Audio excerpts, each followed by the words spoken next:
ओम गुरुर्ब्रह्मा गुरुर्विष्णु गुरुदेवो महेश्वरः गुरु साक्षात परब्रह्म तस्मै श्री गुरवे नमः। कठोपनिषद अध्याय 2 बल्ली प्रथम। यमराज नचिकेता को ब्रह्म विद्या का उपदेश दे रहे हैं। अब ये बतलाते हैं कि ब्रह्मा से लेकर स्थावर पर्यंत समस्त प्राणी उन पर ब्रह्म परमेश्वर से ही उत्पन्न हुए हैं। अतः जो कुछ ही है संसार में आपको दिखाई दे रहा है वो सब उन्हीं परमात्मा का ही अंश है, उनसे कुछ भिन्न नहीं है। क्योंकि संपूर्ण जगत के अभिन्न निमित्तोपादान कारण एकमात्र तो परमेश्वर ही है। वे ही अनेक रूपों में स्थित हैं। क्यों? यह पूर्वम तपसोजातम मद्भ्या पूर्व मजायत गुह्यम प्रविश्य शिक्षंतम यो भूतेभिर विपश्यत एतद्वैतत्। जो जल में उपलक्षित पांचों महाभूतों से पहले हिरण्यगर्भ ब्रह्मा से के रूप में प्रकट हुए थे, उन अपने ही संकल्प रूप से तप से प्रकट होने वाले और सब जीवों के हृदय रूप गुहा में प्रविष्ट होकर उनके साथ रहने वाले परमेश्वर को जो इस प्रकार जानता है कि सबके हृदय में निवास करने वाले सबके अंतर्यामी परमेश्वर एक ही हैं। ये संपूर्ण जगत उन्हीं की महिमा का प्रकाश है, वही यथार्थ जानता है। वे सदा सबके हृदय में रहने वाले ही तुम्हारे पूछे जाने वाले पर ब्रह्म परमेश्वर हैं। उन्हीं ब्रह्म का अब अदिति देवी के रूप में वर्णन करते हुए कहते हैं, यमराज या प्राणेन संभवत्य दितिर देवतामयी गुह्यम प्रविश्य तिष्ठन्ति या भूतेभिर विजायत एतद्वैतत्। जो सर्वदेवतामयी भगवती अदिति देवी पहले उस पर ब्रह्म के संकल्प से सब जगत की जीवनी शक्ति के सहित उत्पन्न होती है, तथा जो संपूर्ण प्राणियों को बीज रूप में अपने साथ लेकर प्रकट हुई थी, हृदय रूपी गुहा में प्रविष्ट होकर वही रहने वाली वो भगवती भगवान की अचिंत्य महाशक्ति भगवान से सर्वथा अभिन्न है। भगवान उनकी शक्ति में कोई भेद नहीं है। भगवान ही शक्ति रूप से सबके हृदय में प्रवेश किए हुए हैं। हे नचिकेता, वे ही ये ब्रह्म है जिनके विषय में तुमने पूछा था। अथवा जननी रूप में समस्त देवताओं का सृजन करने वाली होने के कारण जो सर्वदेवतामयी है माता अदिति, शब्द आदि समस्त भोग समूह का दहन भक्षण करने वाली होने से भी जिनका नाम अदिति है, जो हिरण्यगर्भ रूप प्राणों से प्रकट होती है, समस्त भूत प्राणियों के साथ ही जिनका प्रादुर्भाव होता है, तथा जो संपूर्ण भूत प्राणियों की हृदय गुफा में प्रविष्ट होकर वहां स्थिर रहती है, जो परमेश्वर की महाशक्ति वस्तुतः उनका प्रतीक ही है। स्वयं परमेश्वर ही इस रूप में अपने को प्रकट करते हैं।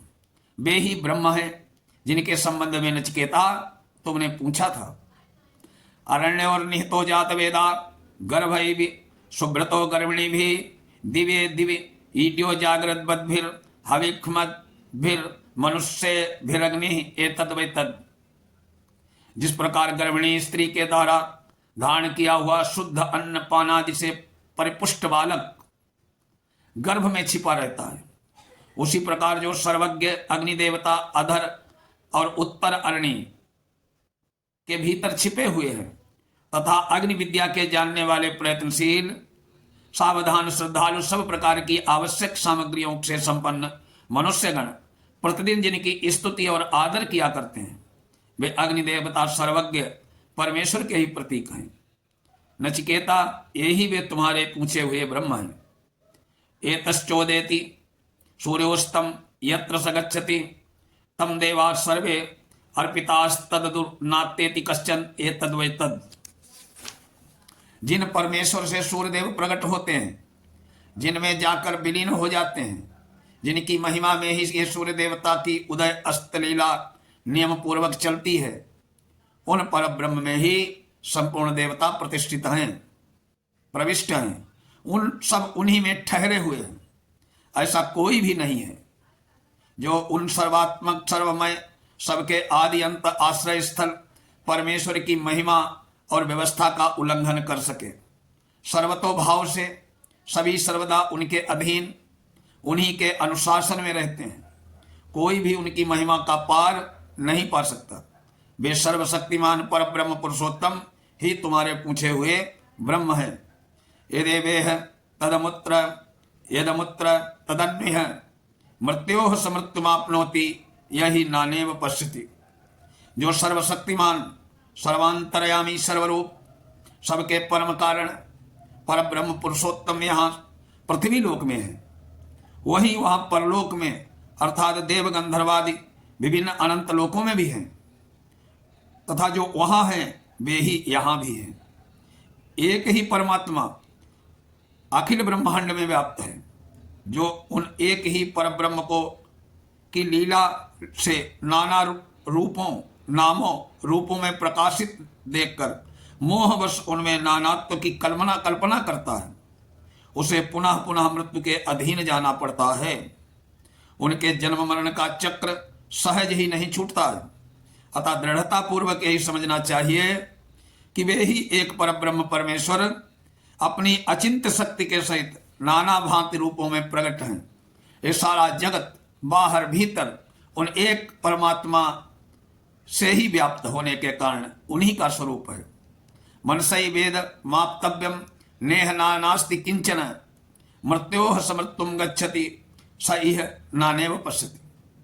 परमात्मा का परम तत्व शुद्ध मन से ही इस प्रकार जाना जा सकता है कि इस जगत में एकमात्र पूर्ण ब्रह्म परमात्मा ही परिपूर्ण है, सब कुछ उन्हीं का स्वरूप है।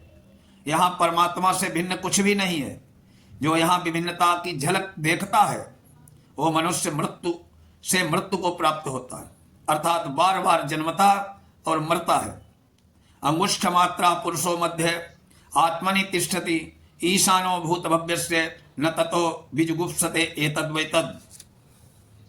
यद्यपि अंतर्यामी परमेश्वर जो कि भूत वर्तमान और भविष्य के होने वाली सभी प्राणियों के शासक हैं, समान भाव से सर्वत्र परिपूर्ण है, तथापि हृदय में उनका विशेष स्थान माना गया है। परमेश्वर किसी स्थूल सूक्ष्म आकार विशेष वाले नहीं हैं, परंतु स्थिति के अनुसार वे सभी आकारों से संपन्न हैं।